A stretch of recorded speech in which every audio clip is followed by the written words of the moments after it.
Prime Minister. And he has the call. Thank you, Mr Speaker. I move that so much of the standing and sessional orders be suspended as would prevent the following from occurring in relation to business for today. 1. Government business taking priority until 1:30 p.m. 2. The Prime Minister immediately moving a motion relating to Hamas attacks on Israel and ongoing conflict. 3. Debate on the motion to proceed immediately with the Leader of the Opposition to speak for equal time as the Prime Minister and all other speeches being limited to 10 minutes. 4. Questions being put on any amendments to the motion and on the Prime Minister's motion at no later than 1:15 p.m. 5. Statements relating to Hamas attacks on Israel and ongoing conflict being permitted at a later hour. 6. Following the presentation of documents after question time, private members' business continuing for a maximum of 60 minutes in accordance with the Selection Committee's determinations, after which government business to resume. And 7. Any variation to this arrangement being made only on a motion moved by a minister. Is leave granted? No, it's a suspension. I was told I had to move. I'll put the question. All of those opinion say aye. Against no. I think the ayes have it. And I call the Prime Minister. Thanks, Mr Speaker. I move that the House A. unequivocally condemns the attacks on Israel by Hamas, which are the heinous acts of terrorists and have encompassed the targeting and murder of civilians, including women and children, the taking of hostages and indiscriminate rocket fire. B. Stands with Israel and recognises its inherent right to defend itself. C. Condemns anti-Semitism and recognises that generations of Jewish people have been subjected to this hateful prejudice. D. Calls for the immediate and unconditional release of all hostages. E. Recognises that Hamas does not represent the Palestinian people nor their legitimate needs and aspirations. F. Acknowledges the devastating loss of Israeli and Palestinian life and that innocent civilians on all sides are suffering as a result of the attacks by Hamas and the subsequent conflict. G. Supports justice and freedom for Israelis and Palestinians alike. H. Supports international efforts to establish and maintain humanitarian access into Gaza, including safe passage for civilians. I. Reiterates Australia's consistent position in all contexts is to call for the protection of civilian lives and the observance of international law. J. Supports Australia's engagement with countries in the Middle East and beyond at all levels in support of the protection of civilians and the containment of the conflict. K. Supports the government's ongoing efforts to provide consular assistance to affected Australians and to facilitate the departure of those who want to leave the region. L. Acknowledges what has unfolded is deeply distressing for many in the Australian community, close to the heart of many, and it is important that we maintain respect for each other here at home as people express their views. M. Condemns all forms of hate speech and violent extremist activity, including anti-Semitism and Islamophobia. N. Recognises an attack on any religion is an attack on all religions and that we all share a responsibility to unite, condemn and defeat such an attack on our common values and way of life. O.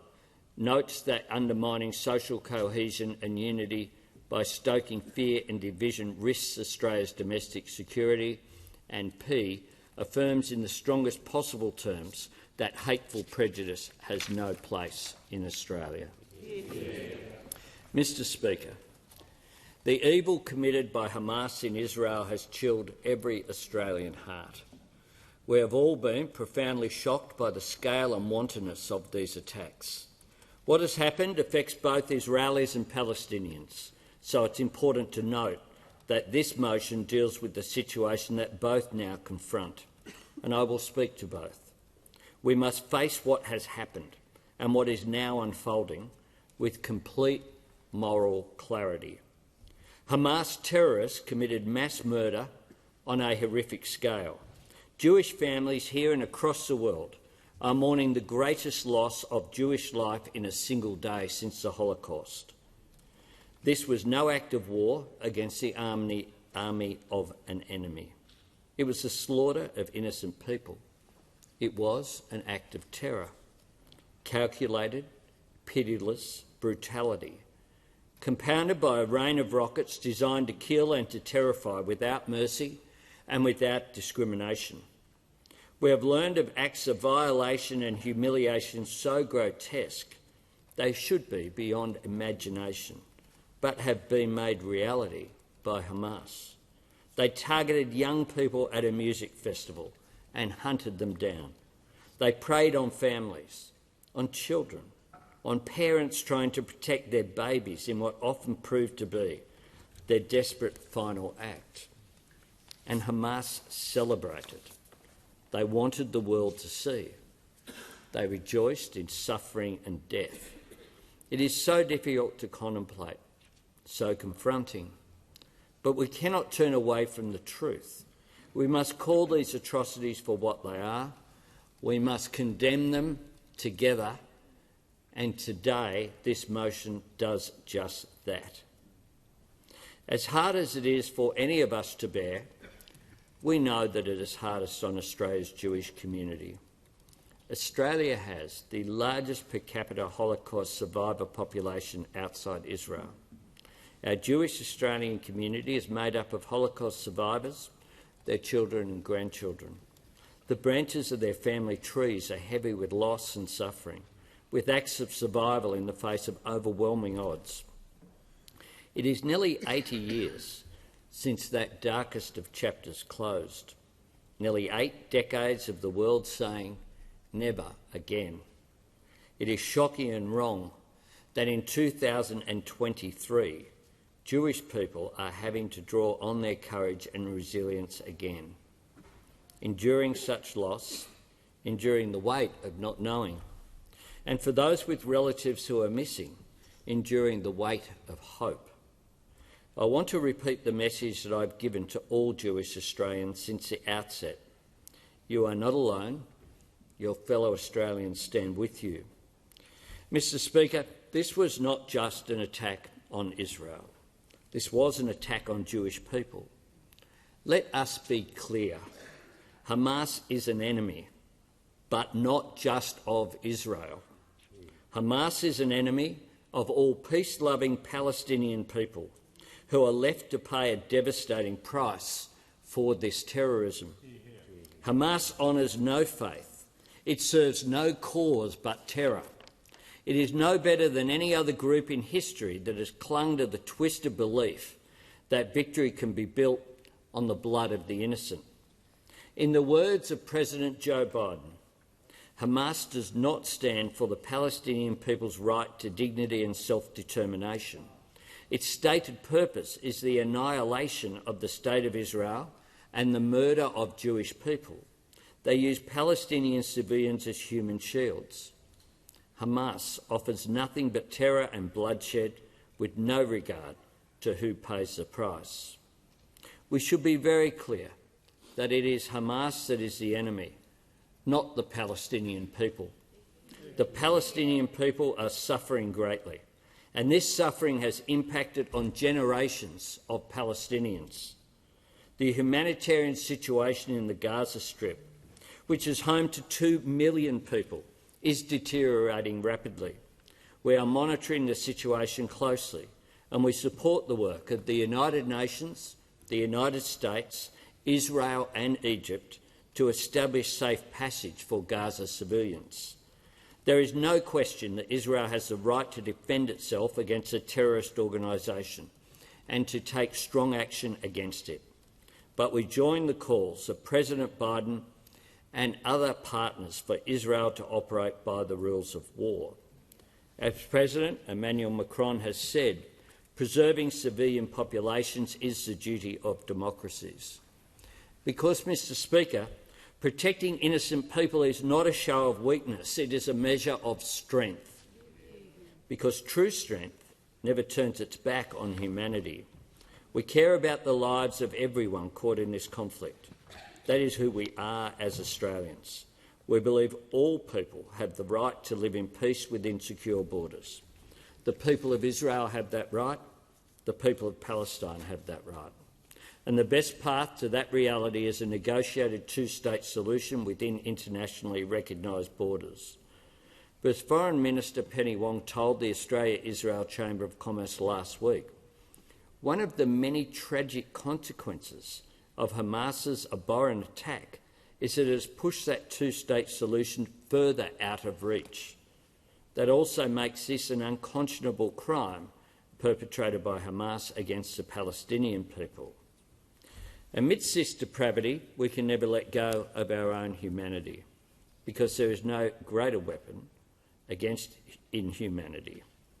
As Ministers Wong and Conroy announced on Saturday, Australia is providing an initial $10 million in humanitarian assistance for civilians affected by the conflict in Gaza. We will provide $3 million to the International Committee of the Red Cross to fund urgent needs like restoring essential services and providing medical support to victims of the conflict.